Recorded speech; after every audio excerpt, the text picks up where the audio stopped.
My name is Henri Compen. You've seen me sell comics. I want to buy this comic. Too bad, because that comic sucks! You're watching Henri's Comic Mukbang Reviews. Prepare to get banged. What's up, everybody? Sorry I'm a little late. I was getting ready to do some stuff, and now I'm having some problems. This is really weird.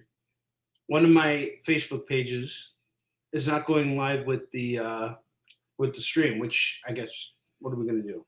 It is what it is. But we're here. And I'm sorry I'm a little late. Had to pick up Max from a birthday party and then make dinner real quick for Alan and make dinner for myself. Thought I could do everything and be ready by 9.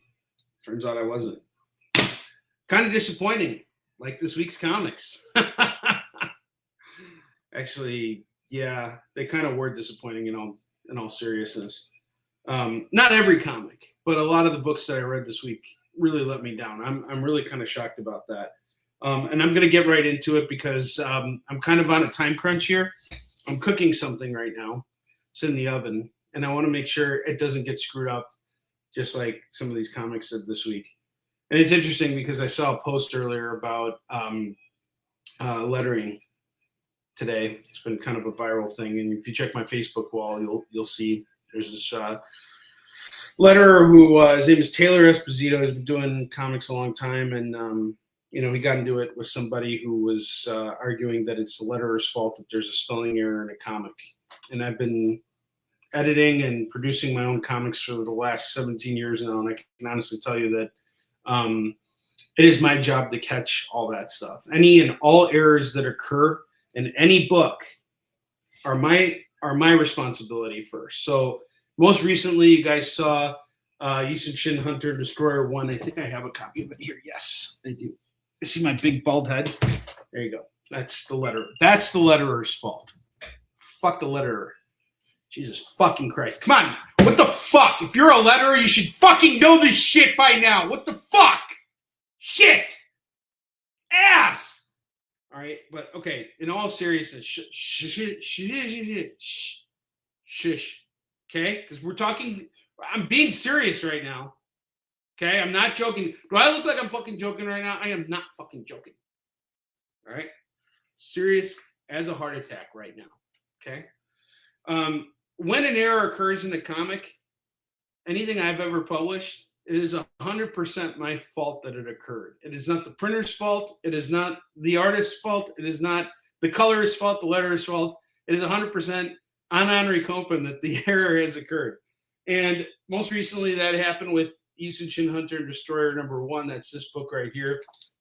When we went to print this, the printer said, "Hey, your page 9 is missing, or it's not missing. It was just not formatted properly. Can you please send a properly formatted version of that page?" Which I did do, but for some reason they made a mistake and put a different page 9 there. Okay, so whose fault is that? It's my fault still, because when they sent me the right proof, it was my responsibility to check that, and I missed that. Okay, so that's 100% on me as the publisher. Now, if I was the shareholder of a big, large corporate comic book publishing company, it would be 100% the letterer's fault, and that's the end of the conversation. Okay, there's nothing more to discuss here. Right now, we're going to jump into the nitty-gritty of this week's new releases of comics. If you're in the room, welcome. Thanks for coming by. You're watching Henri's Comic Mukbang Reviews, and every week I sit down and review comics. So if you don't feel like buying comics from me, but you want to hang out with me for some godforsaken reason, you're more than welcome to do so. In fact, I want to hear from you in the comments. Feel free to let me know you're in the room at any point. We're going to jump into the first comic here, Absolute Green Lantern #16. Who would have ever thought we would get this far in this series?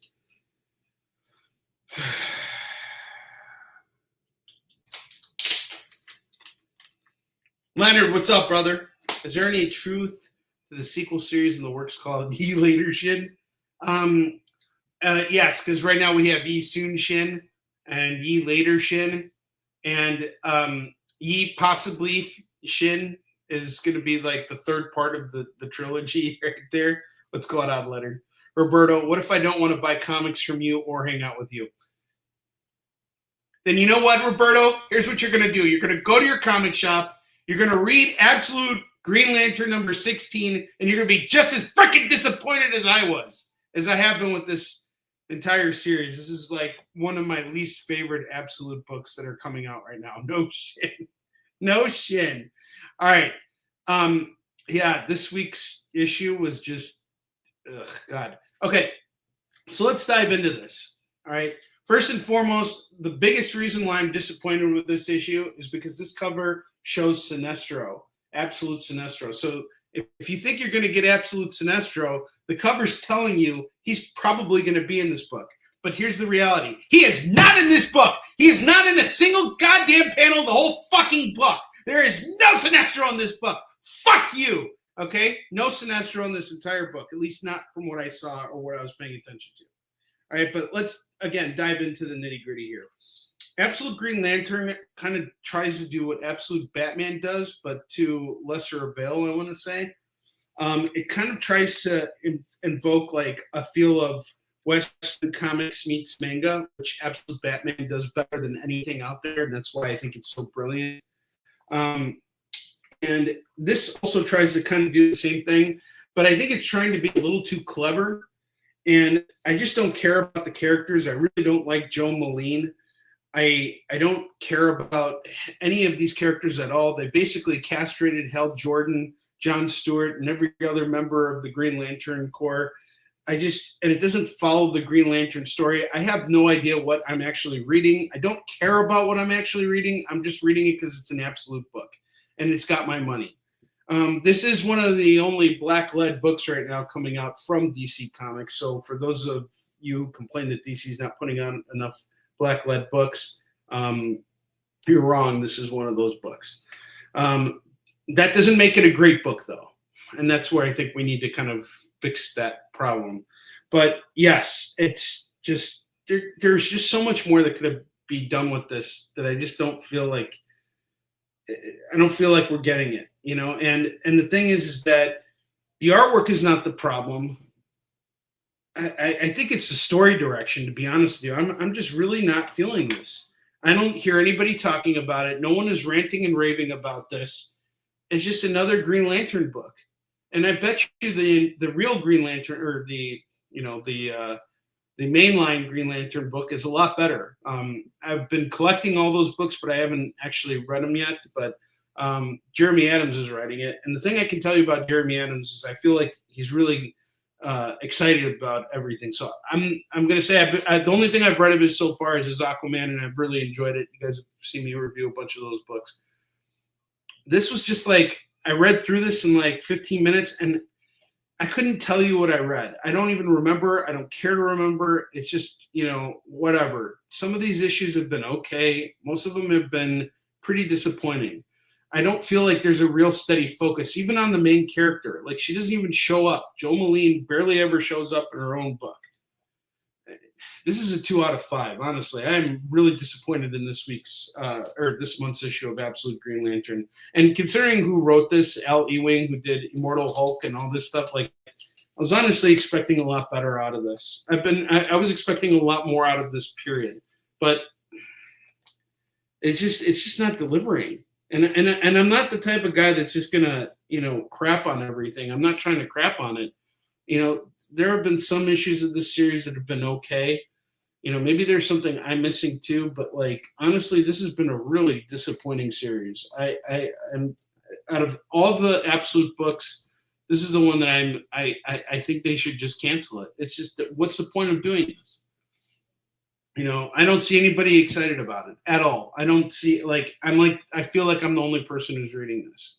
Like, even when I show this book to other people on my sales shows, no one buys it. I had an Absolute Green Lantern one that I was selling for just $3, not even the cover price of $5, and I couldn't move it. I just don't think that there's anything compelling there. And I don't mind that there's a female lead in this. I don't even mind that there's a black lead in this. I actually think that's great. DC does need more black-led books. That is a real concern over there. but at least make it a good fucking book, for Christ's sake. Fuck. Jesus. Fuck that book. All right, next up, there's another book that really fucking pissed me off. I was really hoping that we were going to be on like a trend, but here's the thing about Spider-Man.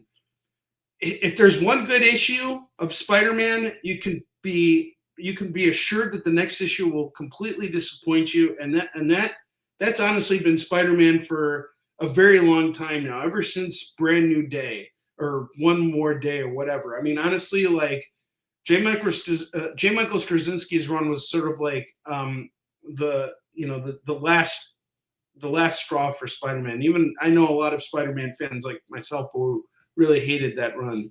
I personally liked it, a lot of it. There were things I didn't like about Straczynski's run either, but the retcon of his origin and a whole bunch of other things that really bothered people. But like, honestly, someone put it really well. I think it was JT Malloy put it very simply, that Spider-Man has become what Superman was in the 70s. I agree 100%. I don't care about Spider-Man's adventures. I'm not involved in this character. Every time you bring me into his world, I want to get out of it as soon as possible. This has been such a disappointing run, honestly. And not every aspect of it is disappointing. Honestly, the only thing that really shines about this is the art, particularly this issue, which you got Patrick Gleason drawing this. He's great. Pepe Larraz drawing it, John Romita Jr. Spider-Man's not suffering because of the art. It's suffering because of the direction of the character, which needs to be retconned in and of itself. Like they needed a serious makeover with Spider-Man. And Mike Storm is saying, I'm taking a break after 1000. I don't blame you, dude. I don't blame you. I want Spider-Man to get better. I want Spider-Man. We're building up. We are 4 issues away from issue 1000, and I don't give a shit about anything that's going on in this book right now. I honestly don't. I don't care. There is nothing at stake. There is nothing that I care about as the reader. That's a problem. And I'm a diehard Spider-Man fan. I am in comics because of Spider-Man. And I don't want to hate Spider-Man, but let me break it down for you why I'm so disappointed. So we find out about Cormac, which I still think is the stupidest fucking name for this character. Cormac, who is Aunt May's secret son. She had a son that she never knew about, and apparently this happens, but it's like, it's such a bullshit thing. Like, why do we care? Okay, she has a son. Now what? Who gives a shit?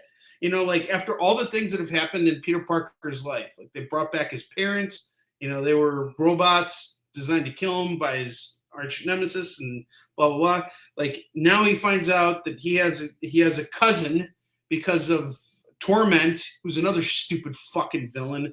Fuck Torment. And fuck all that shit with the symbiotes. That was such a bullshit arc. And suddenly Shocker, gloves are such a high-priced commodity. Spider-Man's always laughing at Shocker for being such a doofus. So now, not only is Cormac Aunt May's secret son, but he knows that Peter Parker is Spider-Man, and Peter Parker's like, please don't tell Aunt May that I'm Spider-Man. Like, she doesn't fucking know. She's found out multiple times throughout the history of you being Spider-Man, but please don't tell her because she forgot after Brand New Day. Fuck Aunt May. Fuck Aunt May and this secret, all right? She just Aunt May has absolutely no right to hold it against Peter that he's Spider-Man. Absolutely none whatsoever. She's been, she was doing this with Uncle Ben while he was alive, No, but seriously, like, who gives a shit?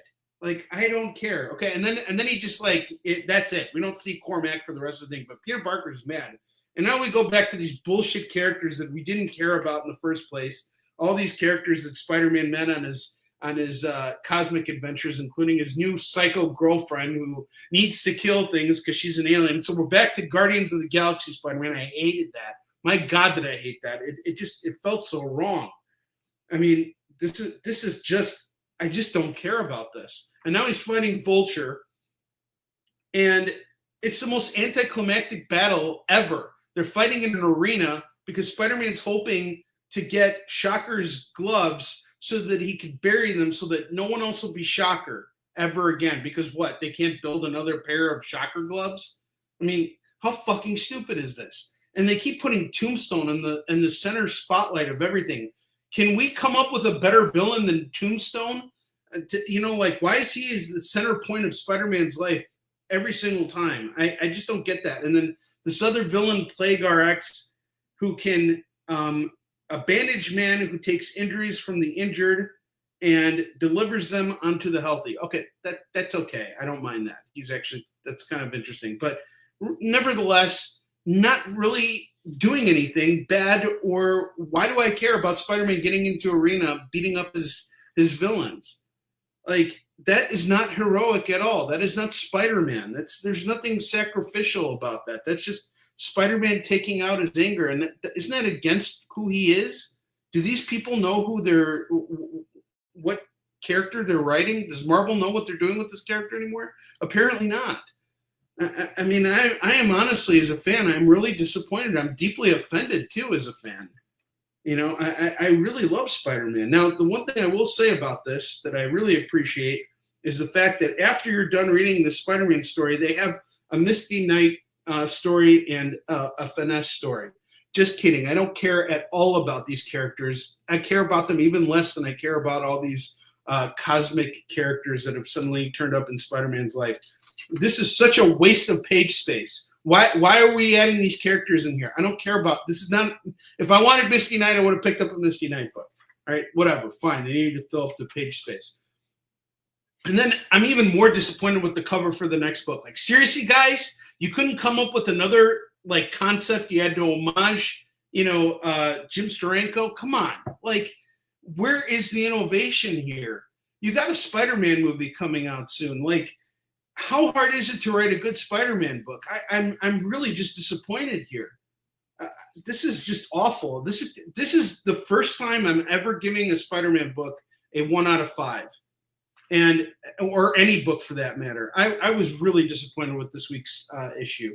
The art's great. Okay, I'm not going to diss the art. Patrick Gleason on Spider-Man, fantastic. But come on, Joe Kelly. I've seen Joe Kelly write so much better stuff than this. I don't even know if it's the editorial direction at this point. Something needs to change with Spider-Man. As a fan, I'm deeply offended, and I know that a lot of people feel this way. I know I'm not the only one. Those of you who are enjoying it, God bless you, but this is not my Spider-Man. This is not a Spider-Man I care about. Forget it. You got Mike Storm here even saying that he's going to take a break after issue 1000. I don't blame him. I probably won't. I'll keep buying it because I'm an idiot. And I'm going to keep buying it. And I'm going to keep reviewing them. And my hope is going to be that we're eventually going to get a goddamn good Spider-Man book, which I know we will. Okay? The cycle will break. There will come a point where Spider-Man will be the best comic again. I am looking forward to that day coming. It hasn't come in a really long time, though. I got to honestly say. I stopped reading Spider-Man right around in the middle of Straczynski's run. So I didn't read a lot of Dan Slott stuff. I really hated what they did with Brand New Day. I really hated all that stuff of let's make everybody forget that Peter Parker is Spider-Man. The biggest mistake was revealing that Spider-Man was Peter Parker and then trying to undo that and then, trying to make us take this character seriously again. I don't know what it's going to take to fix this. I really don't, but I really just want to see this. I want to see this book succeed, honestly, as a fan. And this is not me coming in as some pretentious creator who's like, I can do it better. I don't want to write Spider-Man. I'm going to be completely honest with you guys. Let the guys who go work at these corporate companies, let them write Spider-Man. I got my own projects I want to work on. I want to be a fan. I want to enjoy this stuff. I want to pick these books up and I want to love it. So what cover am I getting for the 1000 issue? I'm just going to get the A cover. Probably I'll get a couple other like variants too, just for resale purposes. But I don't even know if they're going to hold any value. I mean, this issue the buildup to it is so disappointing. Even the controversy around the buildup of this with John Romita Jr., the way Marvel is disrespecting him as an artist and saying we're going to pull the cover because Spider-Man doesn't have a neck on it. It's like, come on. It's just, there needs to be some serious change here. And writing good Spider-Man is not that hard. Jonathan Hickman did a great job with Ultimate Spider-Man. I'm going to keep nailing that point. I think Ultimate Spider-Man was the best Spider-Man we'd seen in, decades, because we finally saw the Peter Parker that we can relate to. I can't relate to this Peter Parker. I don't like this Peter Parker at all. There's nothing heroic about him. He's an asshole. He's just like Superman in the 70s who was spanking Lois Lane. Like, that's how I feel. What's up, Edward? How you doing, dude? So that's my rant on Spider-Man. I was just severely disappointed. All right, next up we got The Dead Man #2. And I picked up the first issue of this, and I thought it was kind of like an interesting concept. I really like the artwork in here. The artwork is by Martin Morazzo, and it's written by W. Maxwell Prince. The artwork in here is again very, very sensational, but the writing it slows you down. It slows you down a lot, and not in a bad way. The pacing on this is definitely going to force you to kind of slow down and really pay attention to what's going on. So Dead Man is trying to figure out what's going on between like a series of murders, and so he has to take over Batman in order to do it because he needs Batman. And I've never really read a lot of Dead Man. I have a lot of Dead Man, but I haven't gotten around to reading them yet. So Dead Man possesses Batman's body so that he can, channel himself through Batman. And I thought this was really cool because Batman creates a fail-safe in order for Dead Man not to be able to take over his brain, or his body, to take over his body. And they bring in the Batman of Zur-Anar, which I think is really cool. So like he tries to take over Batman, but Batman's got a failsafe. I love that. That's kind of cool. I mean, I know everybody thinks Batman's this overpowered character who like thinks through everything. He is, but like I like how they show how he does think everything through, and he does keep people from doing this stuff. So since he can't get into Batman, he gets into Plastic Man instead, and they end up going into this prison because actually he's not trying to solve these murders. He's trying to get information about this book, and he needs to find this guy who has read every single book, and he's like a low-level villain who's being held in Gotham Penitentiary. And I forgot his name. It was pretty interesting. The bibliophile. And he knows the information that Dead Man. He has the information that Dead Man needs, and so he goes into the into the prison as Plastic Man because Batman he can't get into his mind, so he gets into Plastic Man's mind. And it's kind of funny in a clumsy way. It's intentionally clumsy, and it works. The style feels a lot like Frank Quitely. The writing, is very sophisticated, but like the things that are happening with these characters is clumsy. Like Dead Man is not,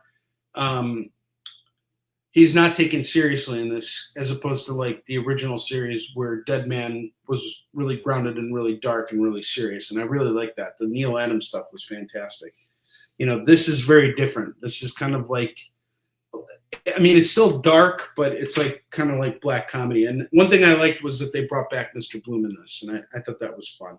I was kind of daunted reading this book at first. I kind of rolled my eyes, and I was a little worried that this was going to be a slow ride, a slow burn.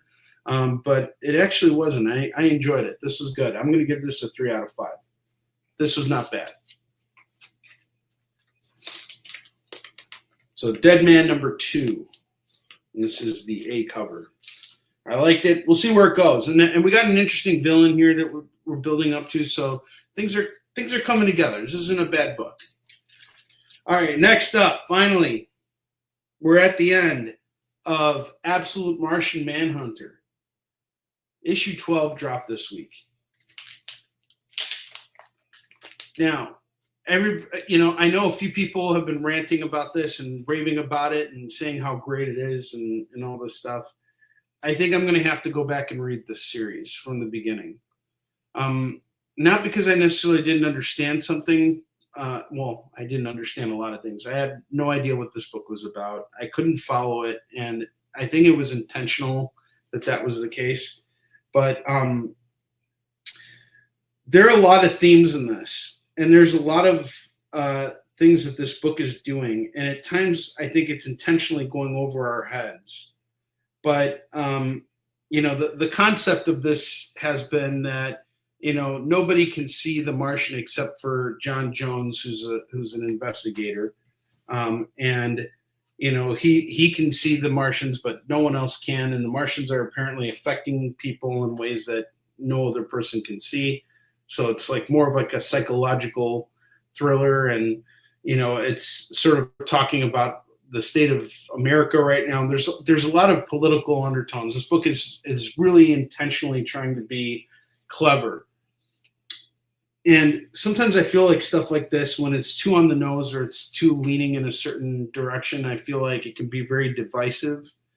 And sometimes I also feel like a lot of people can miss it. And I'm one of those people who misses it because I'm not really following all that stuff as closely as some other people are. So sometimes it goes over my head. I don't hate it.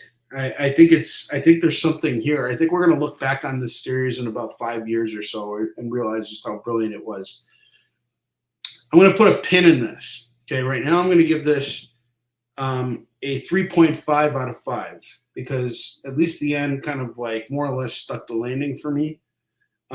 But I really want to go back and read this again. I really feel like now that this whole thing is done and I don't have to wait a whole month and be reminded of what it was, like I can read all 12 issues together. I'm going to do this and I'm going to really dissect this at some point for you guys. I'm going to do that. So, this has been an interesting series. I mean, I don't want to throw the baby out with the bathwater here and say that it doesn't make sense. It's easy to rip on it. I think there's something going on here. Even though I'm not fully aware of what that is yet, I'm going to keep an open mind and say I need to go back and revisit this. A lot of people are saying it's brilliant, and I understand why they feel that way. I'm not there yet. Maybe if I give it another shot and read all 12 issues, I'll come to a point where I realize that this is just as brilliant as everybody is saying it is. I think it has the potential to be. I just haven't followed it.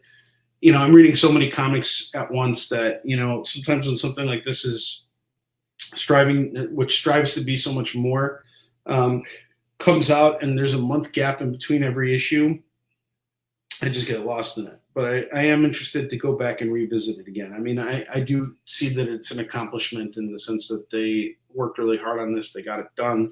So let's give it a shot. And Dennis Camp's been a pretty good writer. I mean, I can't say I'm horribly disappointed in the stuff that he's put out there. He's doing all right.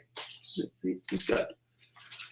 All right, next up we got Challenges of Doom, which is a new miniseries, which I think is going to focus on a different character for every issue. So the first issue is focusing on Dr. Doom and his relationship with Mr. Fantastic. And this kind of just goes over their history. So if you read Books of Doom, you kind of have an idea of what this is going to be about. It's really kind of like a summary of Reed Richards' early interactions with Dr. Doom and how what their relationship was like. It's an easy read. I enjoyed it. But if you've never read Books of Doom and you don't want to pay like $1 billion to get the whole series, this is a great book to pick up right now. And every issue is going to focus on a different character. So like, spoiler alert, the next issue is going to focus on Spider-Man. So that should be interesting. So I like this. This is good. I'll give this a 3 out of 5. This definitely gets a 3 out of 5. Not much to say about it. I know it's not really like that engaging of a book, but I think with Avengers Doomsday coming out soon, Marvel's obviously trying to capitalize on that, so they're putting out a lot of Doom stuff. But this is a really great book that summarizes what Doom's early relationship with Mr. Fantastic was like when they were going to school together. But if you want something more in depth, I recommend reading Books of Doom. That was really good. All right, next up we got the latest issue of Fantastic Four, issue 13. And there's a warning on the cover that this is not Ghost Rider. And I don't want to spoil this issue. I really don't, because I actually really enjoyed this. Now we're going to get to the books I really like. The remaining books that came out this week were more or less okay. But this issue of Fantastic Four was really clever, but unfortunately it features artwork by an artist I'm not really, I don't feel was suited to draw it. You know, this latest series of Fantastic Four has been illustrated by Humberto Ramos, whose style I think lends itself to a more comical, lighter version of the Fantastic Four. It can still get dark, but not too dark. And it kind of works. It actually works really well. Here they bring on Andrea Sorrentino, and I think his artwork, for the most part, serves the story that's being told here, which is actually kind of comical when you get through it, and serious at the same time. But yeah, overall, I'm just not sure that I think he was the best fit for this, because I'll tell you right now, I really just cannot fucking stand Johnny Storm's mustache. Shave that fucking thing off, bro. This thing is, what the fuck is this? Look at this. Like, who do you guys know who has a mustache like that? He literally like shaved hair off his balls and fucking like taped it to his like, you know, lips. Like, what the fuck is this? Jesus, his mustache has like sideburns on it. Like, fucking shave that goddamn thing off. It looks terrible. I fucking hate that mustache. I cannot take this character seriously. It's ridiculous. He'd look better with a Hitler mustache. I'm not kidding. Like, shave that fucking thing off. Whose idea was this? Terrible. All right. I really like this issue of Fantastic Four. I'm going to give it a 4 out of 5. I'm not going to go into the story itself, because honestly, you just need to read it. Oh, don't get me started on what I think about that mustache, Eddie. Don't even get me started. I think that mustache is a mistake. Get rid of that fucking mustache. Shave that fucking thing off. This will truly be the world's greatest magazine once again, once he shaves the goddamn mustache off. But this is a great issue. Just pick it up and read it. You don't even have to follow the whole series. You can just pick this up. It's sort of like a one-shot story, and it's really good.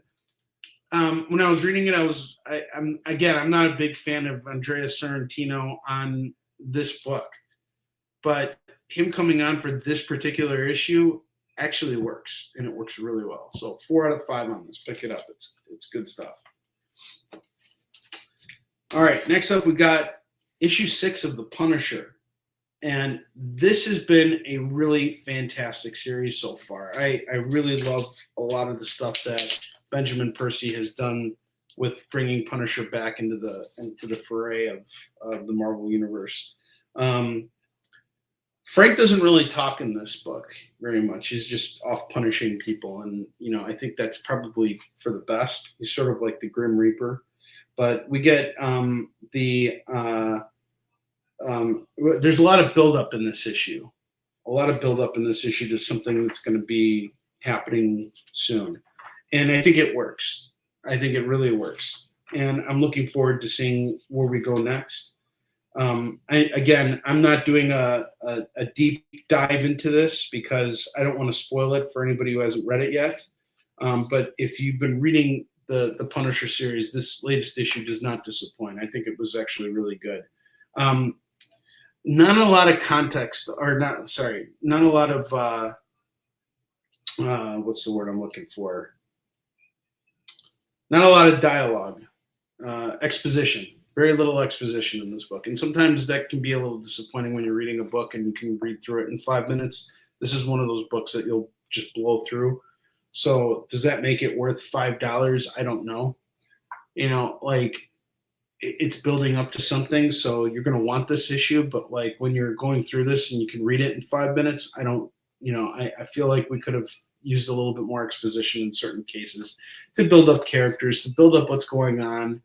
You know, do we need it? No, but it would have been nice to have it. You know, that's kind of how I feel about it. And because that's the case, I'm going to give this a 3.5 out of 5. I think we needed a little bit more exposition.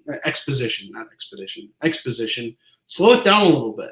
You know, like, you could take out all the dialogue from every comic and we'll just blow through these things. You know, the artwork's great. You know, I think we're setting up for something here with the storytelling, but like Frank not saying anything, us not knowing what's going on in his head, I mean, that just feels a little lazy to me. I feel like we could have known a little bit more about what's going on with him. But nice setup. I mean, the story's continuing. This is a setup issue. Let's hope, you know, that future issues have more exposition in them and that we're moving forward. Overall, this is a great series. I really do like this Punisher series. Okie dokie. Again, I'm sorry, guys. This week's comics just really have not been as exciting for me as I would have liked. I mean, you know, a lot of them just disappointed, and I'm glad I could finally talk about it because I've really been holding it in. And I hate to say it, but this is one of those books that I've been really enjoying. I really love Iron Man. I fucking hate the cover placement for this, like the cover copy on here. I hate all of this. And I hate how the title Iron Man is just like completely like castrated. It's like, blow it up. It's fucking Iron Man, you know? And we're seeing a War Machine on here. The Return of War Machine should just be like over here. What is with this large ass 7 over here? I mean, I really hate the cover copy on this. This is just terrible. But, you know, it's a striking cover. I think this is probably one of the better covers in this. Like, this has been a great series so far, but the one thing that has not been working in its favor is the covers. I'm also really not a fan of the artwork in this book compared to the artist that's been working on the other issues. You know, this is Von Randall is the artist on this. His inks are very, very heavy. And at times they're so heavy that they sort of like blot out all the detail on the pages. And you don't even know what the fuck you're looking at. And I would have just liked it if we didn't have such heavy inking. And if the colors could have done something to make this book feel a little bit more like an Iron Man book. Instead, it kind of just feels very flat. And that's just the art. I mean, it's not the worst style, but there are certain cases where I also feel like the dialogue kind of misses the mark, you know, like, and this is one of those instances. So it's just these 3 panels. So Tony has basically recruited a bunch of the kids that he saved from Madame Mask, you know, who were under, you know, they were captured, sort of like how Tony was captured when he developed the Iron Man armor, and they were kind of keeping them as hostages and forcing them to become the next Tony Stark. Tony Stark then rescues them and then, you know, hosts them back at his lab and says, you guys can teach me. And now he's bringing James Rhodes in to be like, hey, I need you to be kind of like a custodian for what I'm doing here, which, okay, fine. And James Rhodes has, you know, sort of his own reservations about that because of what Tony did to him in the past when he lied to him about dying and all that stuff. And after like 30 plus years, you would think that he would have forgiven him about it at this point, but instead he's still kind of holding a grudge here. And there are certain times when I feel like the way he talks to Tony is like kind of disrespectful and not really how you would talk to someone like that. What's up, Zach? How you doing, dude? Good to see you, brother. Always good to see you. Hope you had a great 4th. So, you know, here we are. The kids developed this technology that just gets out of control, and that's really what we're looking at here. And now Iron Man War Machine have to stop it. And this thing like just consumes armor. Like it just like eats all the metal off the armor and turns it to scrap. So the only way that, you know, War Machine knows how to stop it is to eject himself from his armor. Okay, cool. So he falls to the ground, and he's like, all right, nice try, like machine is what he says in this panel. And then Iron Man says, Rhodey, go left. And then Rhodey says, shut up, Tony. Like, come the fuck on. He wouldn't say that to him. Like, it's just, that's not the right line of dialogue there. It's just not. That's lazy. Okay, that's just like, here, I got to get a script out there. Like, come on, guys. And then, Rhodey does what he does, and he stops the machine and everything like that. And, they're looking at this wreckage, and now Rhodey's like, all right, Tony, we got to talk. Now, let's look at this panel, okay? And he says, Tony, you meet up in private right now. You know what really sucks about this panel? Only one thing. Rhodey should be looking right at us. Like we should see his anger here. If you're going to do that, like give it some impact. Him looking away, I think kind of dulls the scene a bit. So yeah, I was really not a fan of the artwork here. This has kind of been the weakest issue of this book. And then here they are talking to each other, but they're both an upshot. So it's like, are they talking to each other or down to each other? I'm talking about these 3 panels here. It's like, these are all upshots, but it's like, I don't see how they're relating to each other. It feels really strange. I just think this was not, the illustrations on this were really disappointing. Oh my gosh, yeah, we're going back to about Reed's mustache. No, I was talking about, that's also a fucking mistake. Fuck that. That's just Pedro Pascal being an asshole. Fucking shave that goddamn mustache. You're Reed fucking Richards. And Johnny Storm. And no member of the Fantastic Four should have a fucking mustache except for Sue Storm. There. Okay? She can have a fucking beard for all I care. I don't give a fuck. All right. Yeah. And also, I'll tell you right now, another thing I was really disappointed about was the final reveal on this. I'm going to just give you a hint here, and I'll let you guys guess, okay? I'm not going to reveal anything, okay, unless all of you guess it. But at the end, Man in Mask is like, all right, we need to get someone to stop these guys. How about instead of an axe, we bring in someone with... And if you know Iron Man's villains, there's only one other villain out there who uses a weapon. So there you go. If you can guess it, I'll confirm it for you.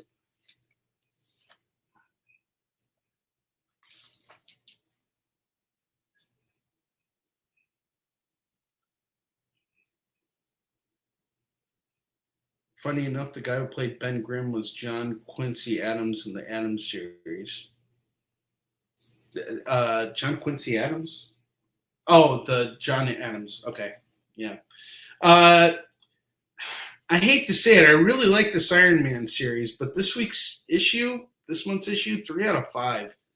This was really, mainly the art killed it, but some exposition was really weak here. For Josh Williamson, I was really expecting a lot more. Dude's writing a lot of stuff right now, so, not everything's going to be perfect, but the whole shut up Tony thing, was just lame. And I don't like I don't like this relationship that Jim Rhodes and Tony Stark have. It's like, he's your buddy. Like, you guys respect each other. Whatever Tony did for the good of mankind. Tony Stark is he's a hero. He's not an asshole. Stop treating him like he's an asshole. There. All right, the last book was actually really great. So this is my one book that I'm going to give a 5 out of 5 for, and you guessed it, it's Batman number 11. This is a master class in how to do exciting comics. This is showing you exactly how every single one of these comics should be. This is what Spider-Man should be. This is what Iron Man should be. This is what Punisher should be. Everything here works, and it works so damn well. We're building up to something great here. Basically, there's this assassin named Oyo, and she is, I don't know why she's called Oyo, even though she's a samurai, but she's an incredible fighter, and her and Batman get into a fight, and there's stuff building up with Vandal Savage, and Batman's trying to he's working with the scientist girl that they've been trying to arrest now, or find and kill. Sorry, they've been trying to kill her. But Jorge Jimenez's artwork is fantastic here. Again, writing Batman I think can be really hard, but when because of the history of the character, I think it can be really challenging to make this compelling. But they're doing a good job. I mean, this has been really great. I really enjoy this. This has been a fantastic issue. I really can't complain about it at all. I'm going to give this a 4 out of 5 for this week's issue of Batman. And we also got a first appearance of Batman's new butler. What's her name? Verity Pennyworth. Honestly, I got an even better idea than Verity Pennyworth. Why don't you just fucking bring back Alfred? And better yet, why did you fucking kill him in the first place? Stupid asses. But whatever. Okay, fine. We got Verity Pennyworth. We'll see where that goes. I don't know how I'm going to feel about this character. Kind of feels like she was just shoehorned in there. Batman needs his Alfred. I hope for the best with this, but yeah, I don't know. So those are my thoughts on this week's comics. Honestly, I was a little disappointed in what came out. I was expecting more, and this week's comics didn't really do it for me. And again, I'm not trying to say like, oh, there you go, Eddie guessed it, Whiplash. Yes, it was Whiplash. Of course, it's fucking Whiplash. Like, who the fuck else is it going to be? I mean, it was such an anticlimactic, like, cliffhanger.